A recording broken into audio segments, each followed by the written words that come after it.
નમસ્કાર મિત્રો, હું છું કિશન કડિયા અને તમે જોઈ રહ્યા છો મારા યુટ્યુબ ચેનલ પુસ્તિપત 8। મિત્રો, આજનો એપિસોડ થોડો અલગ છે। આજના શ્લોકોમાં શ્રી કૃષ્ણ અર્જુનને માત્ર યુદ્ધ નહીં પરંતુ જીવન જીવવાની જવાબદારી સમજાવે છે। અહીં કૃષ્ણ એવા માણસોની વાત કરે છે જે અંદરથી શાંત છે પણ બહારની દુનિયા માટે કાર્ય કરે છે। જો તમે ક્યારે એવું અનુભવ્યું હોય કે બધું મારે છોડીને શાંતિમાં જવું છે, તો આજનો એપિસોડ તમારા દિલને સ્પર્શ કરશે। ચાલો મિત્રો, અધ્યાય 3 શ્લોક 17 થી 24। મિત્રો, શ્લોક 17માં શ્રી કૃષ્ણ એક ઊંડી વાત કહે છે। જે માણસ આત્મામાં સંતોષ પામે છે એને બહારની વસ્તુની લાલસા નથી, તેને કોઈ ફરજ બાંધતી નથી। અર્થાત જે માણસ અંદરથી પૂર્ણ છે તે કાંઈ મેળવવા માટે નથી કામ કરતો। પણ અહીં કૃષ્ણ એક સ્પષ્ટ વાત કરે છે। આ સ્થિતિ બહુ ઓછા લોકો સુધી પહોંચે છે। શ્લોક 18માં કૃષ્ણ કહે છે, એવો વ્યક્તિ કોઈ કાર્ય ન કરવાથી પણ બંધાતો નથી અને કાર્ય કરવાથી પણ બંધાતો નથી। પણ મિત્રો, આ વાતને ખોટી રીતે સમજી ન લેવી। કૃષ્ણ અહીં આળસ નથી શીખવાડતા, કૃષ્ણ આ શક્તિ વગરનું કામ શીખવાડે છે। પછી શ્લોક 19માં શ્રી કૃષ્ણ કહે છે, એટલે તું તારો કર્મ કર પણ આ શક્તિ વગર। કારણ કે જ્યારે માણસ આ શક્તિ છોડે છે ત્યારે કર્મ પણ પૂજા બની જાય છે। આપણે જીવનમાં પણ જોઈએ છે, જ્યારે કામ મારે જ બધું જોઈએ એ ભાવથી કરીએ છીએ ત્યારે તણાવ વધે છે, પણ જ્યારે મારે મારું શ્રેષ્ઠ કરવું છે એ ભાવથી કરીએ ત્યારે હળવાશ આવે છે। શ્લોક 20માં કૃષ્ણ રાજા જનકનું ઉદાહરણ આપે છે।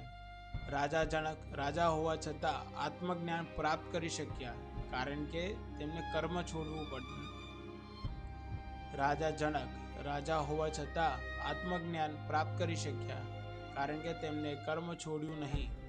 અર્થાત ઘરમાં રહીને જવાબદારી નિભાવીને પણ અંદરથી મુક્ત રહેવું એ જ સાચો માર્ગ છે। પછી શ્લોક 21માં કૃષ્ણ બહુ મહત્વની વાત કરે છે। મહાન માણસ જે કરે છે એ જ સામાન્ય માણસ કરે છે। જો નેતા ખોટું કરે તો સમાજ ભટકી જાય છે। એટલે જે લોકો માતા પિતા, શિક્ષક, વડીલ તેમની જવાબદારી વધારે છે। શ્લોક 22માં શ્રી કૃષ્ણ પોતાનું ઉદાહરણ આપે છે। મારે ત્રણેય લોકમાં કશું મેળવવાનું નથી, છતાં હું મારું કર્મ કરું છું।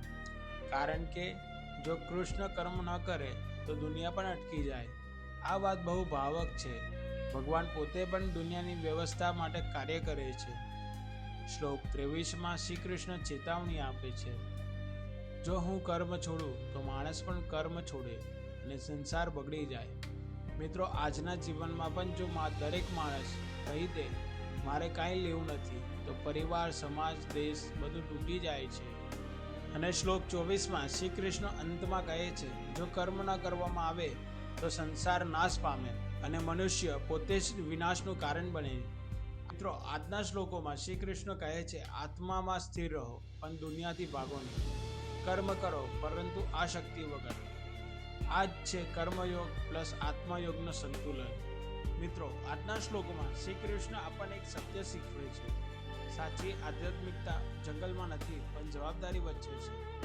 આગામી એપિસોડમાં કૃષ્ણ સમજાવશે ઈચ્છા, ક્રોધ અને આસક્તિ મનુષ્યને કેવી રીતે પછાડે છે।